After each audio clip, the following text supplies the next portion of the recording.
Hello, everybody. A bit of a delayed welcome, and I'm sorry about if there's an echo. Perhaps you guys can mute for a moment. Thank you. Right, we'll start again. Hello, everybody. Apologies for the delayed welcome. We had a few gremlins in the works tonight, but we've sorted it out. We're back. We're back on the Paranormal Rangers Crossroads show. And tonight we're really pleased to have back on Mike Paterson. Mike is from Ontario and he is a leading Bigfoot investigator. So, Mike, welcome to the show. Thanks. I appreciate that, Laura. I'm just some guy, I was given a fantastic gift, right? That's meant to be shared. That's all. Well, it's fabulous to have you on, and I must introduce the paranormals themselves. So Stan isn't here tonight. We do have Michelle Miners, and we have Jonathan Dover. 2 out of 3, 2/3 of the Paranormal Rangers are here tonight. Hello, everybody. It's nice to be on.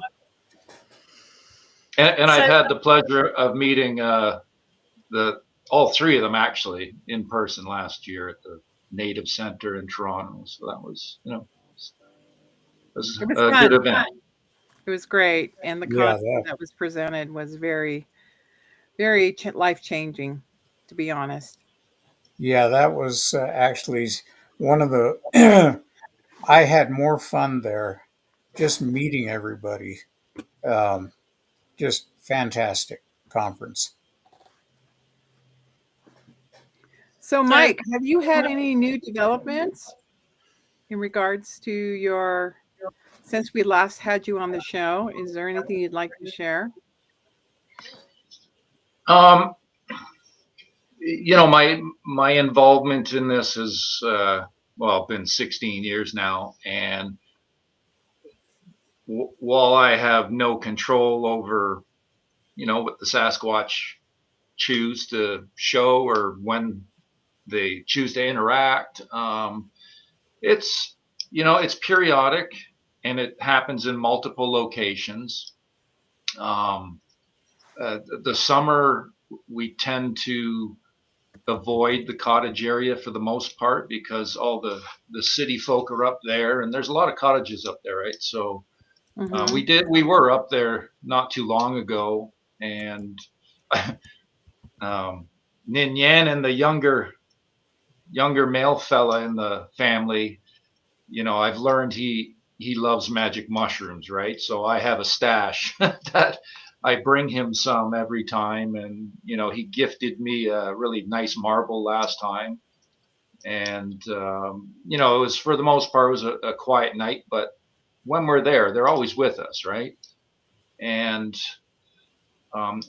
wintertime we love because the humans can't hide their prints and the Sasquatch can, and they, it's always fun to see the print showing, and you turn your back for 2 seconds and then look back and suddenly there's a footprint behind you, or that just appeared. That happens often. More recently too, in the last while, actually I'm supposed to be going up there this weekend, but I have some newer friends that I've been visiting another cabin 2 or 3 times now, and there's been activity happening there. So that's that's been interesting. The one person that I brought up with me, who I met last April in Toronto, he was given a visual out the window that night. So that was really interesting. He got a wake-up call, telepathic wake-up call, told to look out the window, and they gave him a visual. I've waited 16 years now. They still haven't, really exposed themselves that way to me. But it was that next morning I was given a telepathic wake-up call, very clear, loud and clear. And there's been a few strange things happen up there. A stone hit the window when we were sitting there before I left to go home. There was a really amazing structure that was found at the back of the property. So, this, and it seems that whenever I interact with certain people in my life, that are interested in this stuff, things start to happen. It's like we're being watched, and they choose certain people to, show their presence to. Well, I find it amazing that, as you investigate, you and I have talked on and off about your investigative notion, but one of the questions I asked you is, have you actually seen them directly? Or how is it that they communicate with you? So maybe that's a better question to ask. Um, it's taken, well, Dwayne has seen Neff, so there has been a visual. I'm talking close visual that doesn't get any closer, Mhm. that included physical contact. So we now have an understanding that he's about 8 feet tall, 4 or 5 inch long, black hair, blacker than black. And, that was an incident that lasted, he figured, less than a minute. He showed up and then he just dissipated. So that took 12 years, 12 years for that to happen. And I can understand why they would give that to Dwayne first, hopefully first. For me, it gives me hope that I'm next. I hope, and uh, I don't know how they see time, but they sure do like to take their time as far as our linear understanding of time. How we operate as humans, Mhm. but I don't understand or know how they see it. It could be like nothing to them, as far as the difference in time. But, as far as other communications, there's telepathy, they use objects, the footprint, there's all kinds of different ways. Communication where I'll ask questions out loud and write them down, and they will respond. They never let us see them do it, but it it sometimes happens. You turn your head for a second and something will happen. They love that element of surprise. They've always been like that. They're just as elusive as they've always been. So communication, even as far as telepathy goes, they've never given me a conversation. It's always a showing of their presence, basically.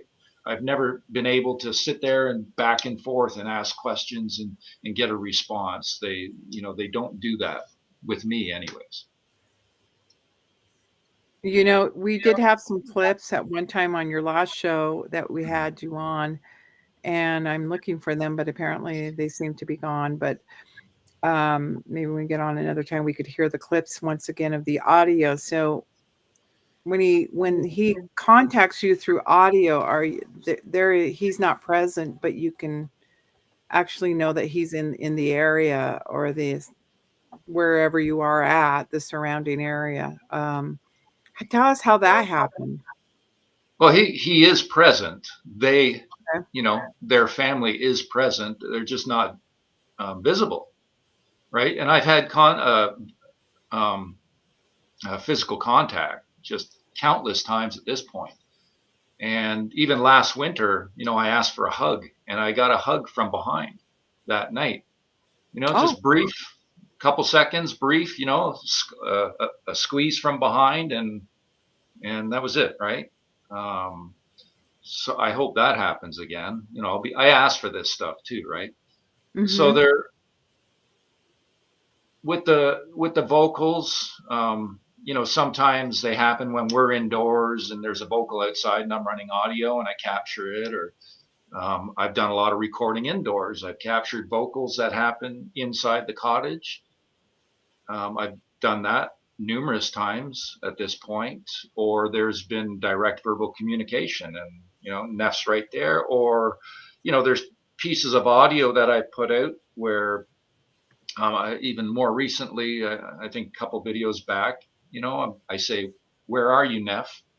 We're right there outside near my vehicle where where the microphone is running through my sunroof, and you hear a little grunt right after, right near the microphone, which, he's showing us. I didn't hear it in real time, but on playback, it's like, oh, okay, he was right there with us, right beside us. And that's common actually when we're present, on location. They're right there with us. I think you also said, didn't you? It must be in one of your YouTubes that I've watched, that they like to have fun and mess around. I'm sorry, Laurie, you're breaking up a little bit there. Was I breaking up? Sorry. You also said that they like to have fun and clown around and catch you out. Yeah, the humor is consistent. Sometimes annoying with the younger Ninyanin. Like there's a seat on the kitchen chair, like a cushion that has these divots in it, and there's been a number of times where he's filled them up with water. So when I sit down, I get a soaking. Putting stuff in my shoes, putting stuff in my bags. It's putting stuff in my drinks. It's constant, consistent. I had a friend of mine that he's native, and he put out a trail cam to see if he could capture a Bigfoot that was in that area, that was coming into that area. And he noticed one day that, it uses a digital card, and every picture was taken, but nothing was showing. It was the same background scene, every picture. And then he started going through the pictures and looking closer. And what he saw was a twig that was appearing in the picture at different levels. And what he found out was that this Bigfoot had gone to the side of the camera, and the lens is right here. And it was taking this twig and going up and down in front of the camera and causing the camera to take pictures every time it covered the sensor until all the pictures were used up, and then it left it. So Very curious. very, very smart. If it's using infrared, I'm pretty sure that they probably were able to see that beam. Yeah, they're well aware of anything that's placed in the woods by us. It seems, um, I used to hide audio recorders when I first started in with that situation with Nest family, and they would show us every time. Oh, we know where it is. Every time. So I know the hearing is much more acute. The vision may surpass what we can see. It may go into the infrared, or it may go into the X-ray spectrum. We don't know. Um, in Navajo culture, where I live, they always tell you, don't, if you ever see a Bigfoot, never look at it in the eyes. And they say, if you look at it in the eyes, that it can take control of your mind. And after hearing stories like that, I wonder if by looking at it, it can communicate with you, and you're hearing speech in your head. And so, that it would account for a lot, just having those kind of stories that through history of Navajo contact with Bigfoot, because it's been going on since the 1600s. John, I can validate that. I know they can do that without even looking them in the eyes.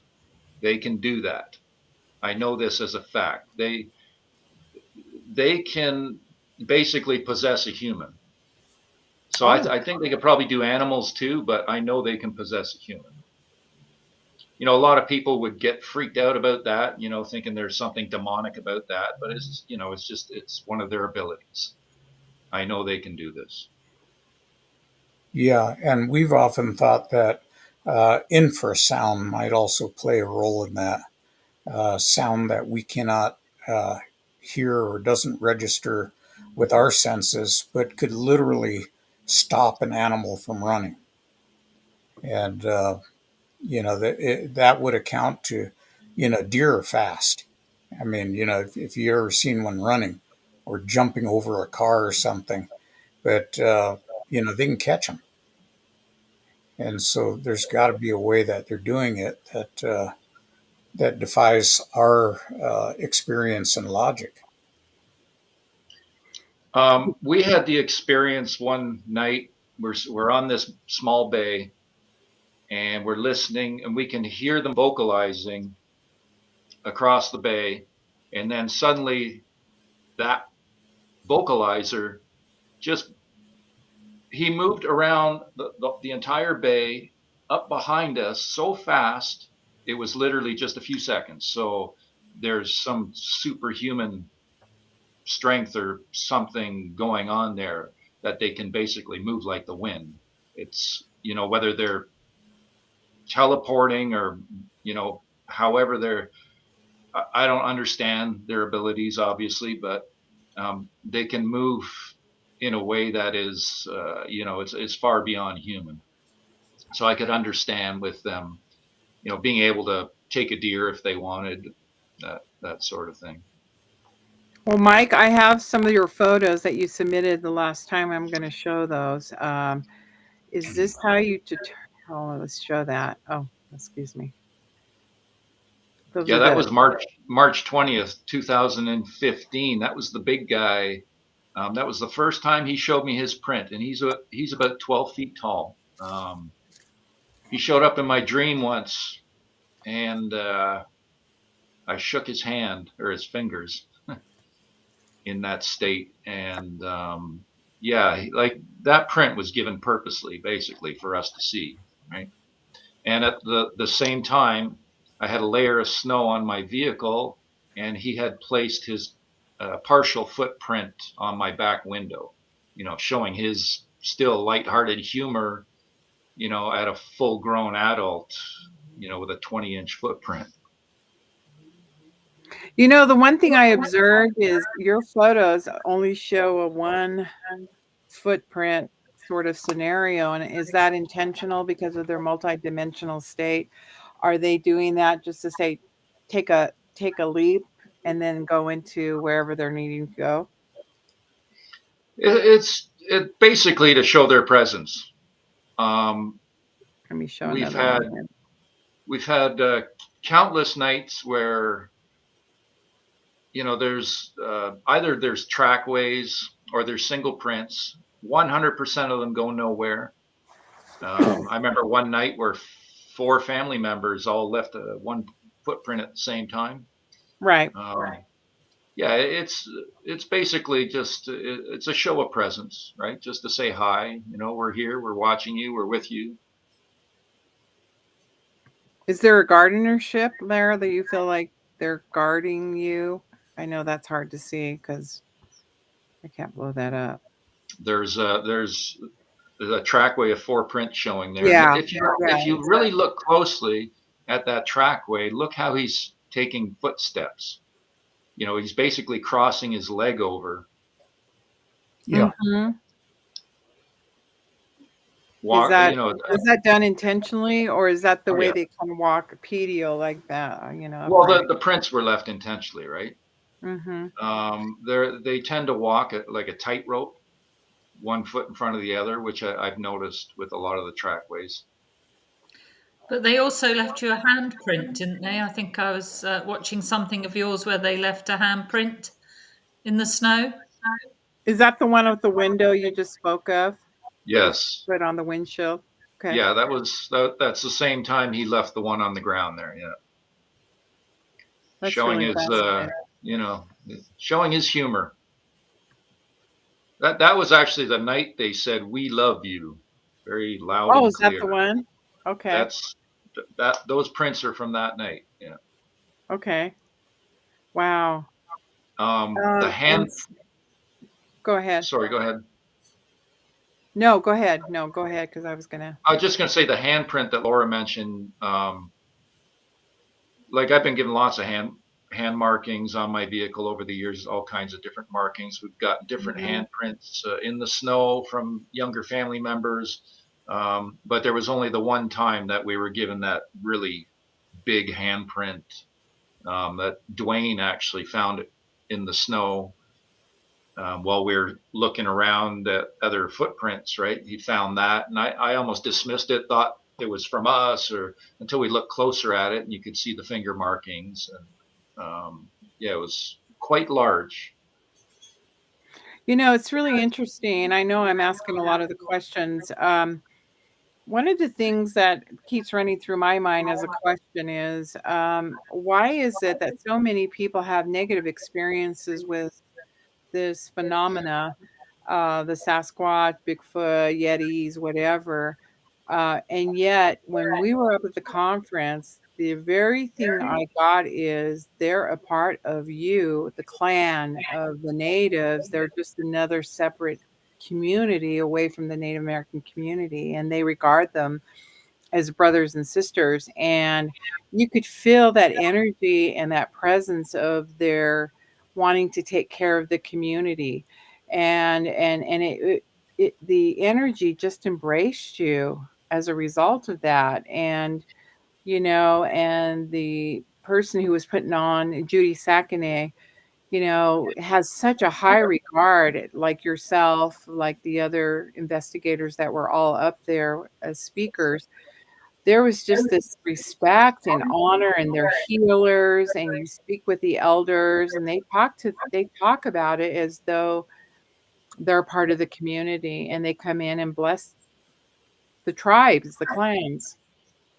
I find that really interesting, and why here in the US we have such a negative tone is that they're maniacal, and they're just very elusive again, but not good experiences. Um, I've dealt with a lot of people over the years being involved in this, and every one of them that I've dealt with is, there's always similar, throughout. There's no malevolence being shown. Mhm. But you see a lot of stories out there. I think some, or maybe even a lot of those stories could be false. I don't know. I think there's an attempt to keep this uh, at a certain narrative, by certain people that I don't know. Maybe they don't want this knowledge coming out. They're trying to maintain this narrative, so they put these stupid shows on like Finding Bigfoot, and um, where they're just banging on trees and yelling and pushing negative stories. Um, there's also the Sasquatch. They see our energy. They know our energy. They feel our energy. They know who we are. Maybe some people they don't like. I don't know. There could be something about certain people that they don't like. Maybe some of them just don't like humans. But I'm sure that they likely have laws among their people Mhm. about killing humans, that you're not allowed to do that, or else. I tend to think that. I don't know that, um, but I could understand that some of their people would not like humans. Look what we're doing to the earth. It's just disgusting. The destruction and the poison, and it's unbelievable. Plus, there's other things going on where um, bad humans, I'll call them, are using advanced technologies to, commit atrocious acts, as I've been told by Neff's family, or had confirmed, because I've asked certain questions, right? Mhm. And Mhm. that comes down to weather manipulation, and things like that. I've asked them these questions, conspiracy related or whatever you want to call it, but I tend to believe their answers, in comparison to what whatever my television's telling me, or that sort of thing. But so they see what's going on in this earth with the human race more than we do. They're more well aware of what's going on with humans than humans are aware, from my experience. I think I think for people, And I'm just going to be really blunt about this. We are not ready for contact like that. Mm-hmm. We are fearful. We are violent.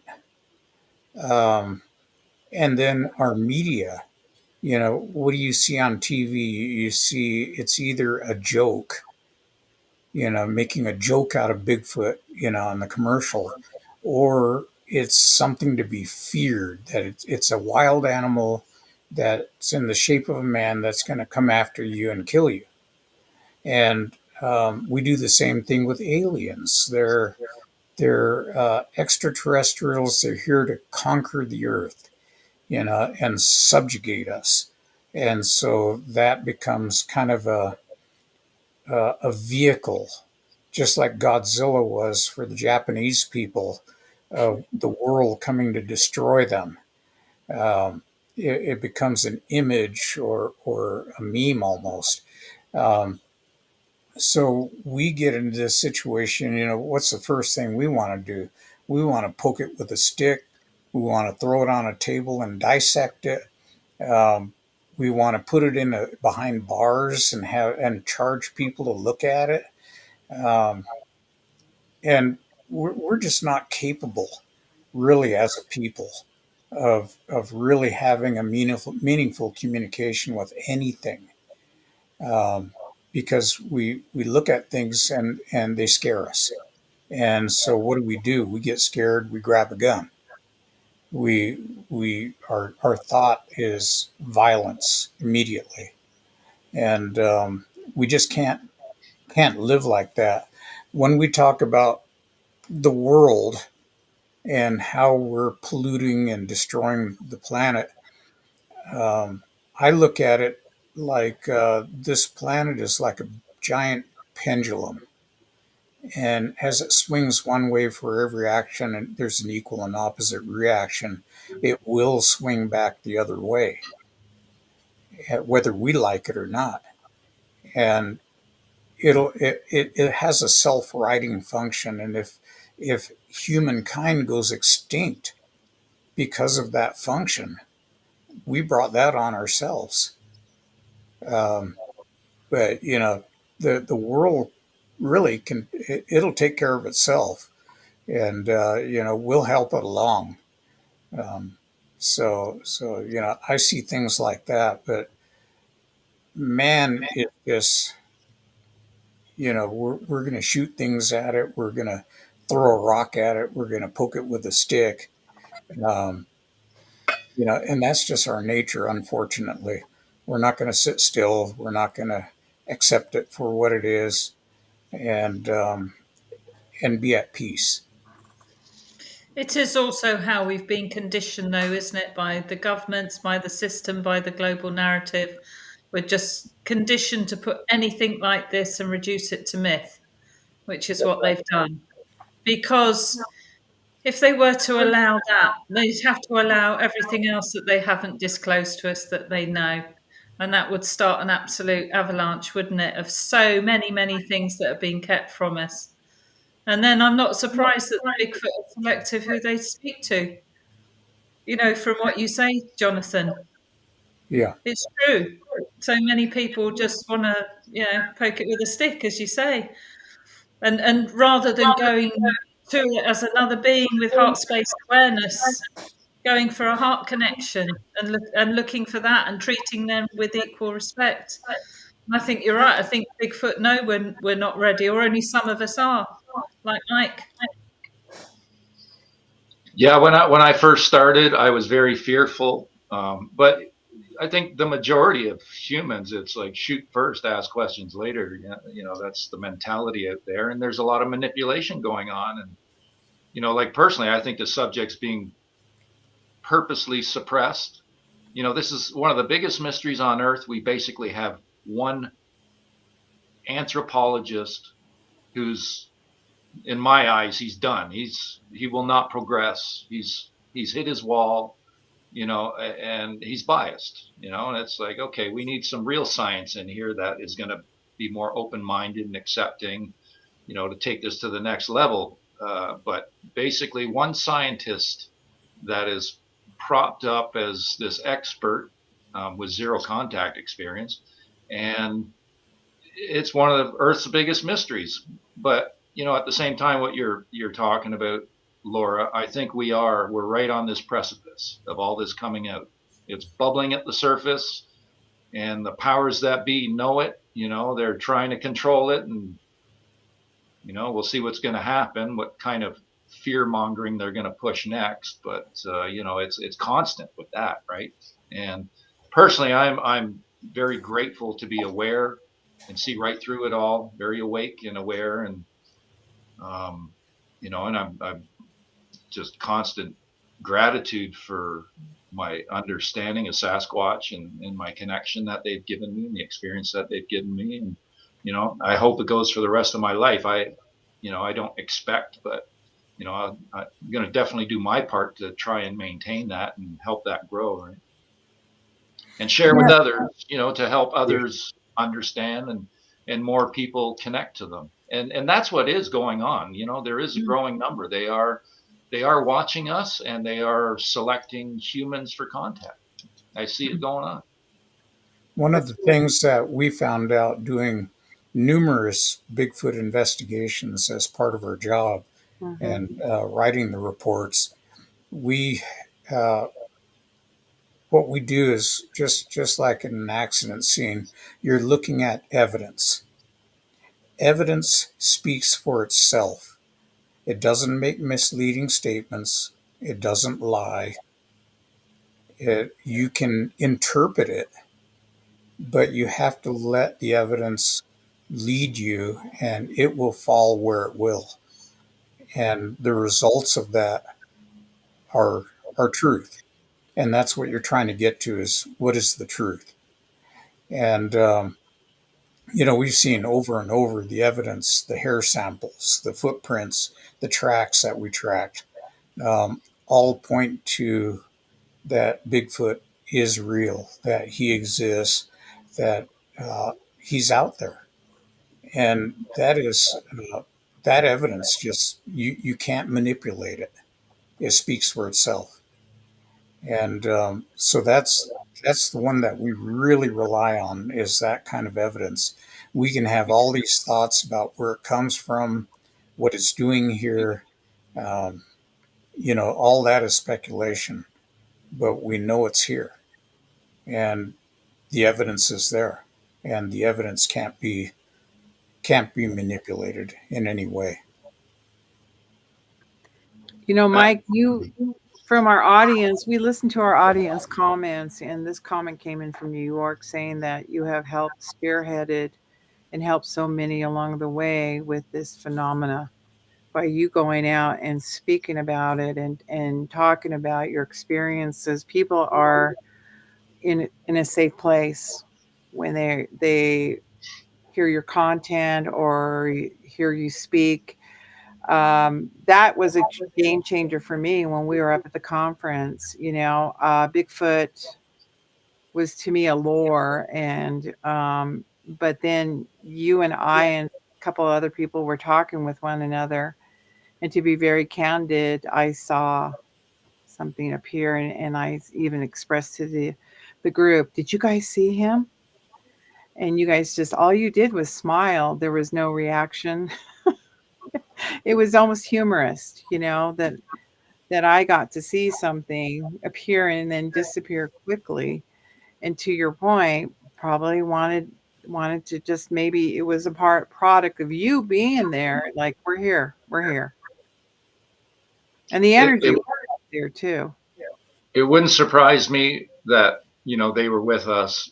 I remember there was a fella, Tom, there, doing his presentation. He had this photo up on the screen, and there was this pair of eyes in the photo, and he's not talking about the eyes. Meanwhile, they're the most prominent part of this photograph. And I'm sitting there waiting for him to say something, and then suddenly the eyes disappeared. The photo was, he didn't do anything, right? And He didn't that's even when know. I spoke up. That's when I spoke Yeah. up. I said, did anybody else see that? And a number of people witnessed that, right? So that was Right. yeah. We Right. definitely, and somebody like yourself who when you're mentioning that, you looked at it as a lore, and then you were given this visual, they would know, how you were feeling or thinking. So, which it would be good reason for them to give you that gift, right? And You were talking about time and you were talking about the idea of teleportation. And while we were at that conference, we Mm-hmm. were sitting in the back table in the back of the room. And I, while I was there, I watched a woman come in the back door. She was one of the vendors. And she came in the back, through the back door, walked in, and then made a right hand turn and walked across the back of the room. And then just a couple of seconds later, I looked up and she's coming through the back door again and walked in front and made the same turn, did exactly the same things that she did before, but there was no other person in the room. I mean, it was just her. There was no doppelganger of her at her booth. It was like I was watching this replay of time, and Oh yeah, you did mention that. it was so weird, just so strange to see that. And I remember I nudged both of these guys, Stan and Michelle, and I said, I just saw this, and I've always wondered, why did I see that? And to me, the whole conference was just magical like that. Mm-hmm. It was. Maybe you were stuck in a loop, Jonathan, a time loop that you were able to see past and present. Yeah, I have no idea. I don't want to really put too much interpretation on it because I just don't have the background for that kind of stuff. Maybe some physicists can tackle it, but I'm just happy that I got to experience that. yeah, that's quite the experience to witness something like that. Yeah, like I said, I'm quite confident we had their presence there that day, and I'll be back speaking there. You guys are coming back too for the next one, from what I Yeah, understand, right? I Yeah, believe so. Yeah. yeah, yeah, I'll be yeah, there as well. So I look forward to that. Do you Um, yeah. have a date for that? Do you know when that is? I In think I think it's the beginning of June yeah, or she's changed it a little bit. somewhere around there Yeah, In Toronto, Canada. in Toronto. Yeah, at the Native Center. Yeah. yeah. It was a wonderful conference, and to hear, I was so excited to see your display too of what you had captured in your findings of the footprints and the beautiful castings of those footprints. And I was granted with one of those plaster castings and a marble that you had come through these interdimensional states that I got a gift, because I won the raffle and was very pleased. And I display that in my office, and people look at it going, "Wow, what is this?" Giant In footprint. your crystal ball. Yeah. I have a friend of mine who basically showed that same cast, to a reflexologist Oh, who instantly said that's not human. really? They recognized it. I want to do the same. Try and find somebody who's very experienced in reflexology, and show them that and see what they say. But the person who told me that, I totally trust her judgment. Right? She wouldn't BS me, and so it was interesting that she mentioned that. And it's also interesting that cast was laser scanned on television by Jeff Meldrum, Les Stroud, and John Bindernagel. I didn't know they were going to do that at the time, and it was about hoaxed prints. So Oh, I think they were trying to, hoping that it was a hoax to expose it. It was the only one they laser scan, and at the end of the show, they didn't say anything about the result, which I also found very interesting, considering that's what it was about, right? No, we're not saying nothing. It's real, so let's tuck that away. Say nothing. Yeah, that's an interesting narrative of what you said and everything. Is there a correlation, because we're updating what you had presented last time, and I've got this orb of a picture of an orb that you sent over, and it's a small right there. I can't quite. Yeah, that's my favorite orb shot. That I was alone when that happened.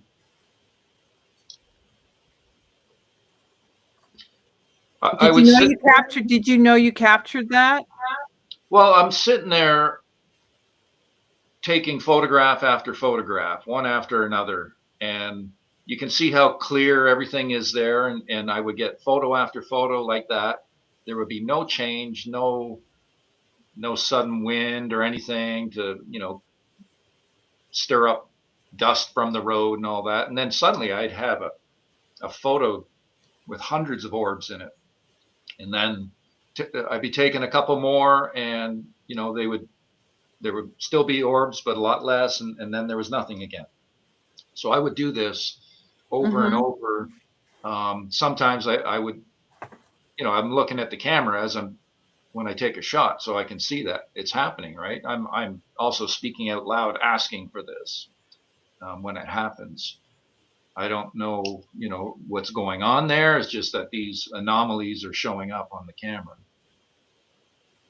Well, according to the Navajos, I learned this through my mother, that the orbs represent our ancestors. So the medicine men would call these orbs in special ceremonies to assist them. Mom said they would show up and in the form of an orb, and so Navajos look at them as being the ancestors coming to assist. But I know that scientifically it's been proven that there are other phenomena that assist. Like if you see a Bigfoot, people have witnessed UFO activity. They've also gotten orbs or other energies that they have felt that have come right after a sighting. Do you find that with you when you're out there in the field investigating? There's been numerous incidents with orb activity. The most incredible one was Dwayne and I, and we were sitting out front of the cottage. It's late at night. The woods are right in front of us. He still had a lot of fear back then, so for him to just get up and take off into the woods, start climbing the hill there, was way out of character for him. And I'm sitting there, and he gets up, and where are you going? He doesn't say anything, and I see his flashlight go part way up the hill, and he stops, and I wait, 30 seconds maybe, and then I go up there, and what are you doing? And in just a few seconds from that, I notice I'm looking back down towards where we just were, and suddenly this like plasma type orb appears, and it's got a really bright red nucleus. It looked to be about 4 feet in diameter as it would pulsate slowly and go down to about maybe softball size, and it was slowly pulsating, and then it started doing this kind of dancing. It was giving us a show, right? And I had said, "What the hell's that?" And Dwayne says, "What?" And I grab him by the shoulder and I pull him over to where I can line of vision is, and he freaks out because he saw that before. He witnessed it in the woods, but it was he said a row of red lights, and they turned into a translucent doorway. That's what it looked like, in the woods, right? So maybe a portal into another dimension. I don't know, but it was incredible to witness. And since then, I've witnessed other orb activity, that's happened both indoors and out. I've had another witness to that as well. So yeah, it directly related to Neff's family, this orb activity. And you've also got another marble experience, haven't you? I think Oh, since you were there's last hundreds. on the show. Um, that's every visit, really. It's every Okay. visit. I put out actually audio on my most recent video that the window is open, so my audio recorder running through my sunroof captured our conversation. You hear the marble hit the floor, Mm-hmm. and I had witnessed it slowly pushed through the veil, at arm's length in front of my face. They did it slowly. It didn't just pop through. It kind of slowly come through, and then, as I mentioned, it squeezed through and then popped into this dimension and hit the floor. And they did it in front of my face to allow me to, witness this. It might have lasted a few seconds, but I got to watch the whole thing, right? Which was amazing. And then the next visit, they did it again when I was about to step outside and I was bent over putting my shoes on, and they did it in that space in between my face and my shoes. The same thing, like down there, right? It was yeah, something incredible to witness like that. Was it so? What was probably really interesting was it. Were you stunned by the fact that something was trying to come through the ether? Well, it happens basically every visit, right? Okay. I come home with a pocket full of marbles many, many, many times. Um, Interesting. but to witness the moment that you see it come into this dimension, that's only happened a few times. Dwayne's witnessed it too now. It was a little faster. They didn't do it slowly, but it's happened a few times since. But there's so many times we're sitting at the table having a conversation, then boom, marble just appears and drops. And it's not just marbles too, right? They've used other objects, but the marbles are the most prominent. Overabundance of those things at this point. But it's very common and consistent in our visits. I once had a pair of keys come out of the ether, and I like calling it the ether now. I had lost some keys, and I had a friend who had special abilities. Says, go into your closet, your clothes closet, put your hand out, and I'm like, okay, you know. Until you've had one of these experiences, you're like, okay, what's going to happen? And there's a little bit of a twinge of a fear there, and all of a sudden, the keys just pop out of nowhere, and I'm like, what? You know? And it happens so fast, and you're like, okay, was that something that really did happen? Or am I imagining this? I had to get to that's the only incident I've ever had. I mean, Stan talks about his where the coins show up for him, and they even change dates on his coins at times. And things like that. For him, it's coins. For you, it's marbles. There's some relationship to that. And I Yeah, don't know if he understands what his relationship to the coin is. Right, Jonathan? Yeah, in fact, Stan said that just about a week ago. He was up in Farmington. One of the original investigators that worked with him on that haunting case uh, Uh-huh. came up there, and he says that coins just started appearing and falling. He says as many as 5 appeared in the air and fell to the floor at one time. And he says it just happened all the whole weekend. There were just coins falling. showing presence. I had an incident where I was checking my car over for markings. This was at night, and so I got my flashlight, and the space between me and the vehicle, just whatever, 2-3 feet. And suddenly I had in that space, I hit my chest. I had 10 clear blue marbles just bounce off me and hit and fall to the ground. bent over, collected them all, and add to my collection. Yeah, Stan's got a little suitcase full of coins now, wrapped up in plastic bags with the date and time and everything on them.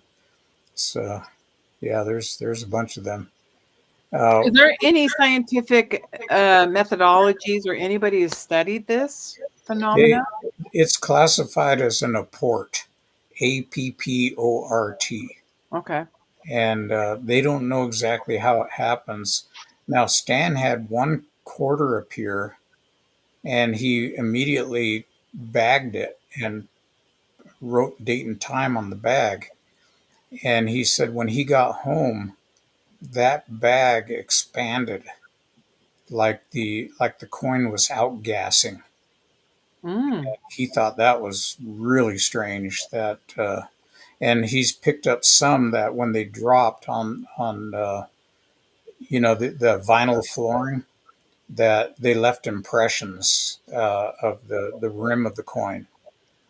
And Were they so cold to the touch? Were they yeah, ever? he doesn't know if they were hot when they came through. Oh, okay. And of course, we don't have the ability to send them off for analysis to Right. see if any molecular changes occurred to the coins.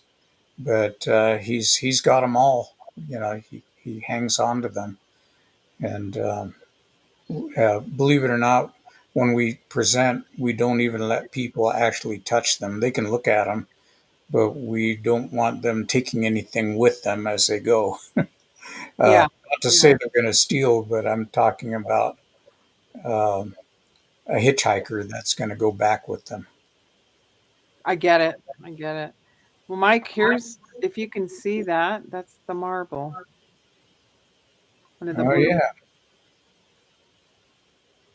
There's a video called the Skull, SCOLE, the Skull Uh-huh. Experiments or the Afterlife Uh-huh. Experiments.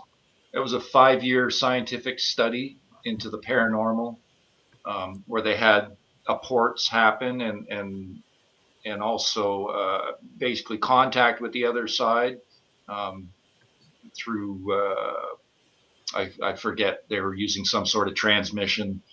But you can, that can be found on YouTube. It's an older video, but it's interesting. It was a scientific study, 5 year into, what we're talking about here. yeah. That's I'll have to interesting. check that out. Yeah. So I'm going to show a picture of this structure, and I know that came from Laura, who was out in the woods one day with her partner Dale, who's not on today. But this is what they captured. Can you enlighten us what you think that is in your realm, Mike? Oh, you're talking to me? Yeah. Oh, I thought you were saying that, this was a structure that Laura found. And I'm sitting here thinking that looks like one of my pictures, right? Yes, it could It's be. It could be one of yours. I don't know whether that's. Is that yours? No, I think I have a couple of yours over here. Maybe Yeah, let's. you've got some that Dale and I took when we were out in what we call our Was that the Bigfoot one? woods. Was that the And one you also, and Dale took? I can't remember. I don't know that it is. That might be But a lot of yours. these structures look very similar. But if that's snow, then it's not ours. Oh, okay, then this must be If that's yours. snow on the ground, that's not ours. But ours do look very similar. And I think at the time, Mike, we sent you the photos we'd taken, if you remember. Let me see if Yeah, I. I recognize this shot right away. Okay, So that's That's yours. yours. Yeah, yeah, it, yeah. yeah, these are, uh, this is common, common thing to find when there's Sasquatch presence. This is what Okay. I've found, anyways. Um, and it doesn't always have to be that way. Like, in Neff's area, I've Uh-huh. only ever found really one structure outside the property. There's been things that they do on the property, but it's not something that's prevalent throughout the area that I've found. Even though there's all kinds of activity going on there too. When we had Judy on the show, she sent over some photos of structures, and then she told me behind the scenes that basically they don't live in these structures as most people are conceptualizing to, thinking that they do, that these are ceremonial fortresses.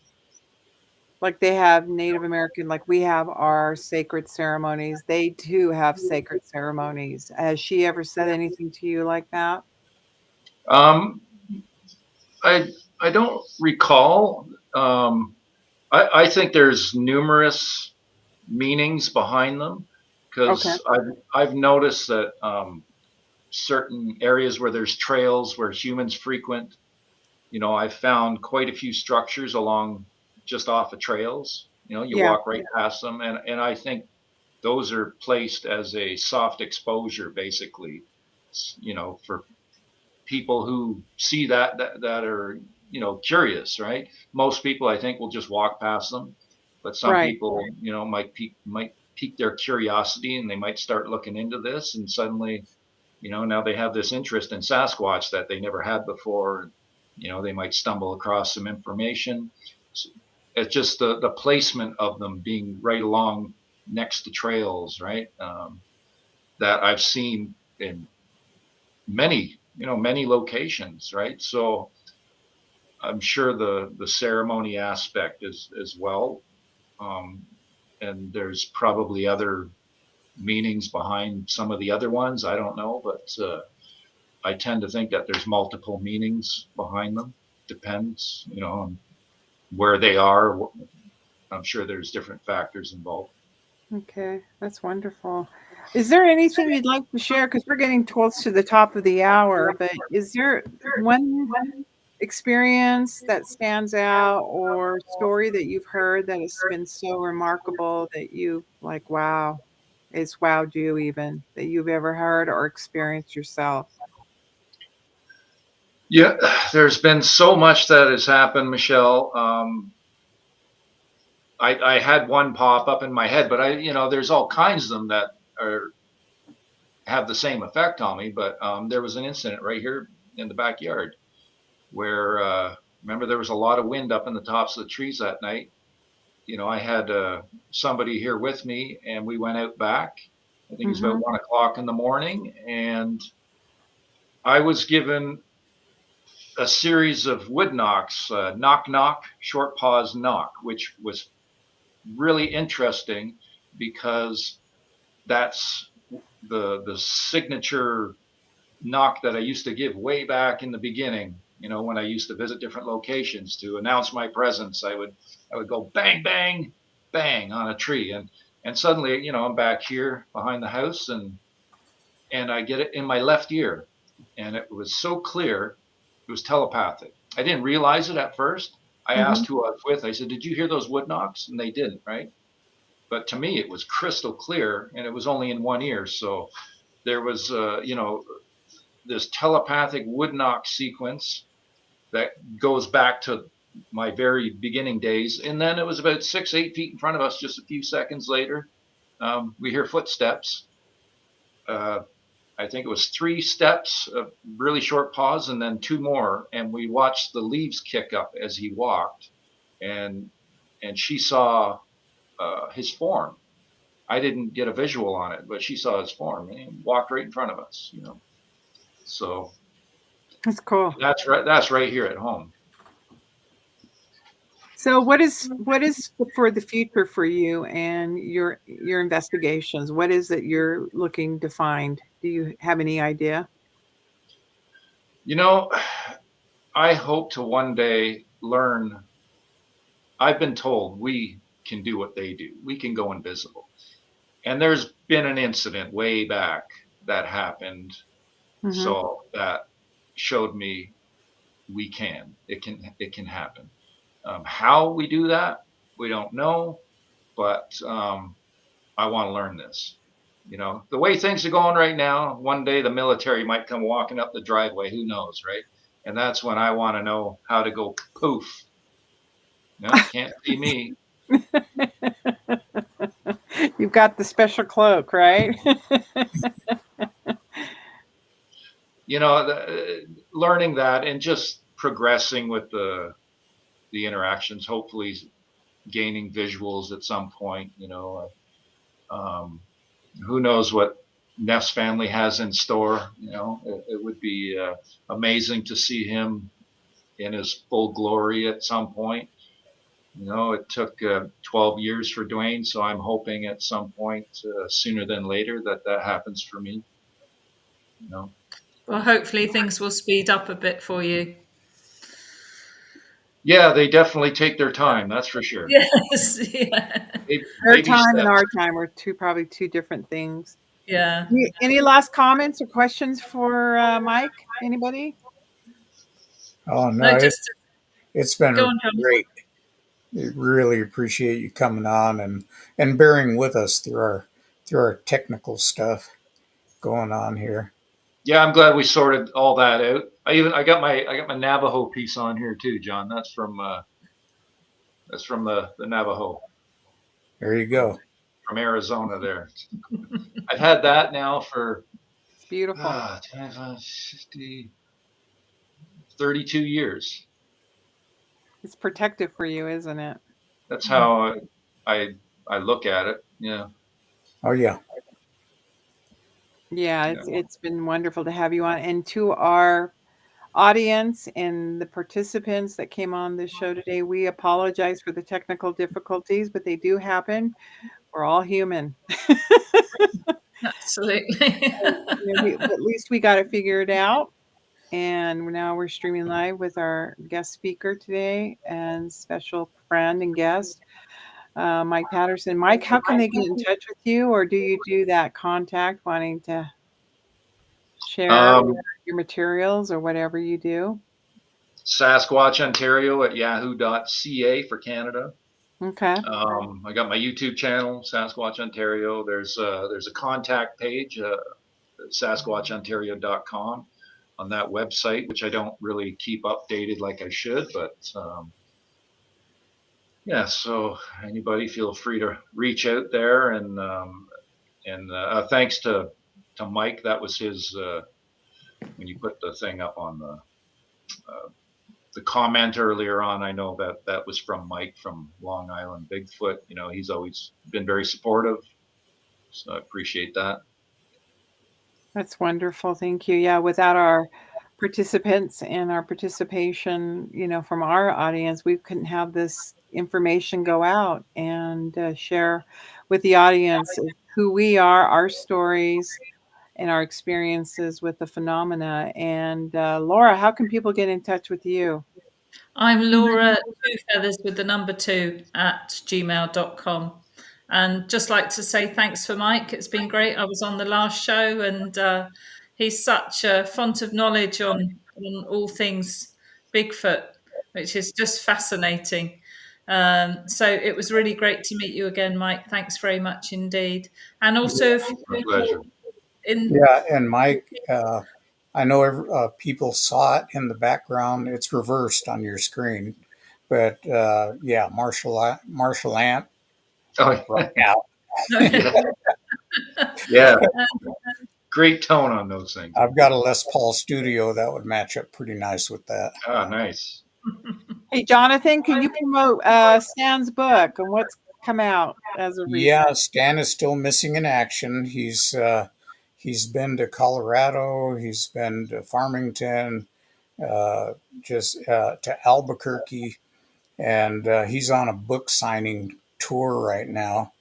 Uh, some of the stores he's been to, Barnes and Noble, have sold out of his books. It's number 1 on Amazon so far. The Paranormal Ranger is the title.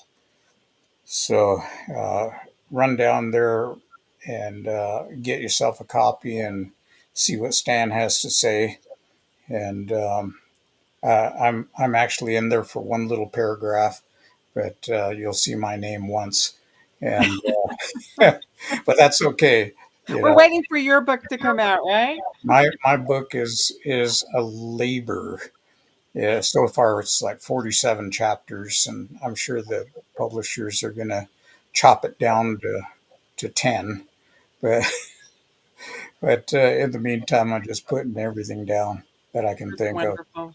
Thank you. And we are the Paranormal Rangers. We're looking forward to some future shows with some guests. We're going to have some really exciting people coming on to our show that will blow your minds with their stories, as like Mike has done. And Mike was very popular when we had him on, and we wanted him to come back on and share his stories and experiences with the elusive Bigfoot. So everybody, remember to go to our website, is the Paranormal Rangers. But we look forward to seeing everybody next time. Have a great day. Please like and subscribe as well. That really helps get this out there. Absolutely. Mike's Thank you. videos too. We'll see Brilliant. you. Nice to see you guys.